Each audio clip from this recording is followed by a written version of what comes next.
So after na video natin si Coco, meron din ditong isang Labrador. Ito naman yung i-video natin. Ang pogi ng Labrador na to. Ano to sa kliyente? Si Blue yan. Ito si Blue. Si Blue ay isang black Labrador na dati naming aso na detection dog na naka-post sa Okada, di ba? Sa Okada dati ito. Anong klaseng detection ang alam niya? Drugs? Explosives? Explosives. So ayan guys, si Blue, isang Labrador.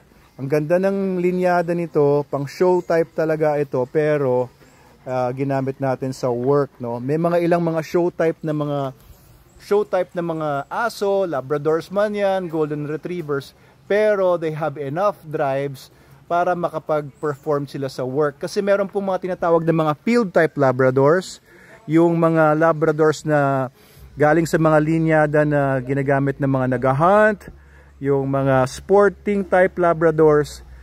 Meron din mga pet type Labradors na wala namang purpose kundi maging pet. Etong si Blue na isang black Labrador ay show type Labrador siya, pero ngayon working Labrador na siya. Talagang he has enough drives and he has enough stamina, kasi maraming Labradors sobrang lalaki nila, mabilis mapagod. Pero si Blue, mabilis ba mapagod yan? Hindi naman po. Hindi naman, ano. Ang kita nyo yung drive nyo, talagang gustong gusto niya yung bola niya. So yan naman ang kailangan sa mga dogs na ginagamit sa detection. Dapat sila'y matalino, dapat sila'y mataas ang endurance, and mataas ang drive nila for prey. Ayan, prey drive, ball drive is part of prey drive. Yun, no? Nahanap ni Blue yung bola, nawala yung bola. Pogi, di ba? So, ang gusto niyo magpa-stud nga pala, gusto niyo ng Labrador, gusto niyo mag-breed ng mga Labradors na hindi lang for show, hindi lang for pet, pero pwede for work. Pwede niyo gamitin ito, si Blue. Pwede tayong mag-puppy share if you like. 2 approved bitches lang.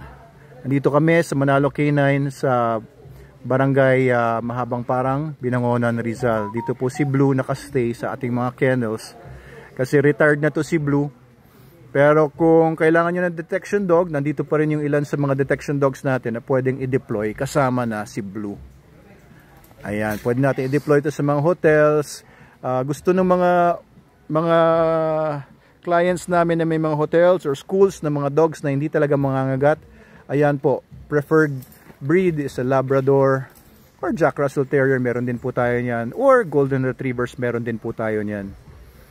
Okay, so if you need a bomb dog, explosive detection dog, narcotics dog, kung sa inyong facility ay gusto niyo na drug free, pwede po namin kayo supplyan ng drug dog para po siguradong drug free yung facility niyo. Dog and handler galing dito sa Manalo K9.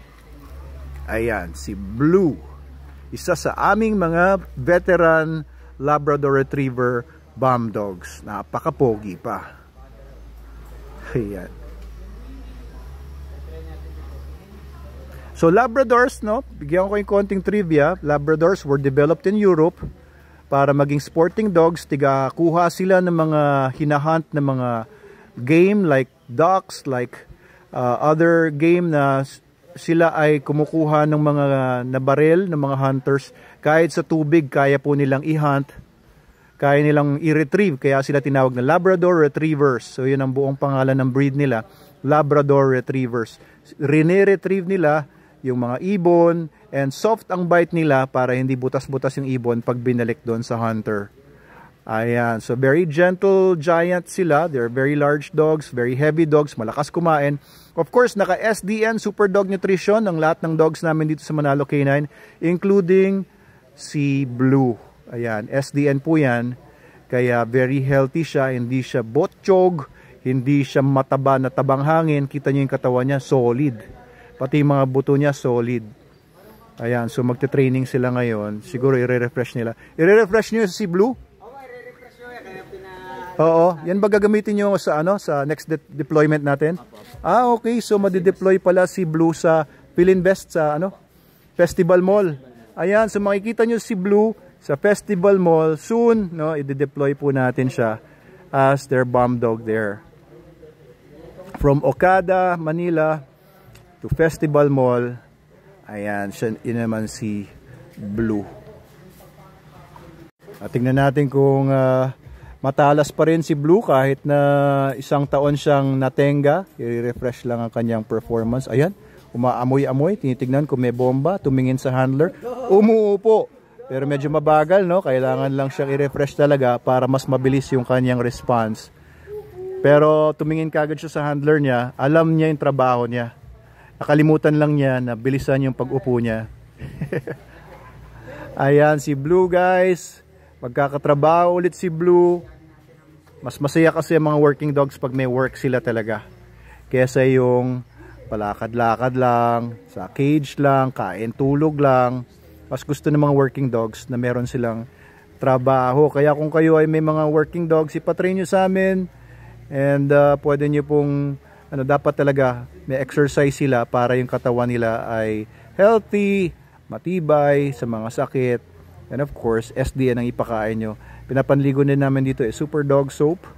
Ayan, so kung gusto nyo magpa-train dito sa Manalo Canine din ng detection dogs, 120,000 po detection dog, whether narcotics or explosives. Ituturo po namin lahat ng explosives, lahat ng narcotics na kailangan nilang ma-search. And sa iba-iba, vehicle searches, baggage search, open area search, and room searches.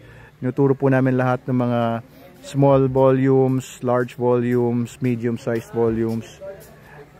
Yan, tinuturo po namin. And we also do handler training. Okay, so pwede rin po na mag-train kami ng mga handlers ninyo and mga dogs po ninyo if you want to have detection dogs such as Blue here. Ayan, poging-pogi. Yung Blue. Diba? Mas maganda yung mga Labradors. For me, no, ang mas gusto kong Labradors, hindi lang yung pang show, hindi lang gwapo, kundi matalino and may silbi sa society. Ayan, so ang tagline ng Manalo Canine ever since is Super Dogs for Humankind. So serve sila sa maraming tao and they deserve our love and praise. Ayan, kagaya ni Blue, matagal siya nagsilbi na and magsisilbi pa. Si Blue, the Labrador Retriever.